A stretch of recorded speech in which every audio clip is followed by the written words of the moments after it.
Makin risih saja dengan kelakuan pejabat yang semena-mena. Mentang-mentang kaya dan punya kekuasaan, mereka lupa bahwa harta itu hanya titipan. Ketika aib mereka dibuka, malah kelihatan semua boroknya. Pada akhirnya, orang yang semena-mena itu akan kena batunya juga. Masih segar dalam ingatan kita kasus Mario Dandi, anak pejabat pajak yang hobi flexing dan pamer kekuatan. Ternyata ada pejabat lain yang kasusnya serupa. Pemiskinan yang dilakukan pada ayah Mario yaitu Rafael Alun Trisambodo tak membuat pejabat lain sadar diri. Faktanya, kasus Rafael bukanlah kejadian tunggal. Kasus serupa terjadi pada AKBP Akhirudin Hasibuan, seorang perwira polisi yang menjadi sorotan media setelah dianggap terlibat dalam skandal korupsi. Persis seperti Mario, anak Akhirudin yang bernama Aditya Hasibuan juga menghajar seorang pemuda. Bahkan dalam sebuah video yang beredar, bapaknya terlihat sedang menghalangi orang yang akan melerai penganiayaan itu.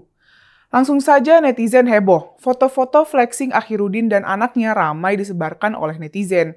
Apalagi kemudian PPATK menemukan transaksi mencurigakan pada rekening Akhirudin. PPATK kemudian memblokir rekening Akhirudin tersebut.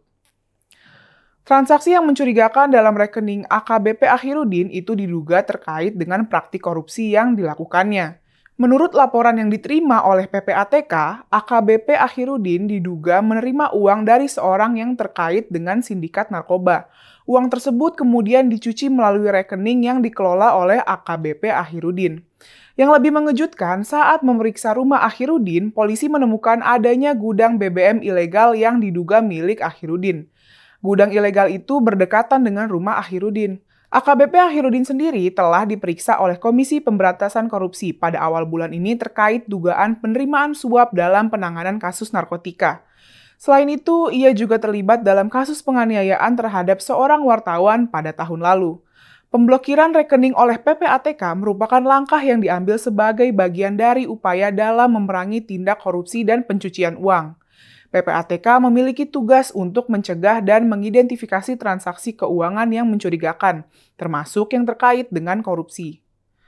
Dalam beberapa tahun terakhir, Indonesia telah meningkatkan upaya untuk memerangi tindak korupsi dan pencucian uang. Langkah-langkah seperti pembentukan KPK dan PPATK telah diambil untuk memperkuat sistem hukum dan pengawasan keuangan negara. Pemblokiran rekening AKBP Akhirudin merupakan contoh konkret dari upaya ini, dan diharapkan dapat memberikan efek jera bagi pelaku korupsi di masa yang akan datang. Sungguh miris melihat kelakuan pejabat yang digaji dari uang pajak. Mestinya mereka sadar sedang mendapatkan amanat dari negara. Ada banyak orang yang ingin mengisi posisi mereka, namun tidak cukup beruntung. Maka dari itu, ketika ada pejabat yang memperkaya diri dan semena-mena, masyarakat marah dan mengecamnya. Ini mestinya menjadi pembelajaran bagi pejabat lain yang mendapatkan kekayaan dengan cara salah. Mestinya mereka segera menghentikan kelakuan buruk itu. Apalagi malah pamer kekayaan tak wajar itu di media sosial. Indonesia benar-benar darurat korupsi. Sudah banyak pejabat dicokok dan masuk penjara. Tapi masih banyak pula yang tidak jera. Itu karena para koruptor tidak dimiskinkan. Kalaupun mereka tertangkap, mereka masih sangat kaya saat keluar dari penjara. Masih pula diberi hak untuk mencalonkan diri menjadi wakil rakyat. Di negeri ini mungkin rasa malu sudah mahal harganya. Sampai-sampai untuk menjadi wakil rakyat saja harus koruptor orangnya.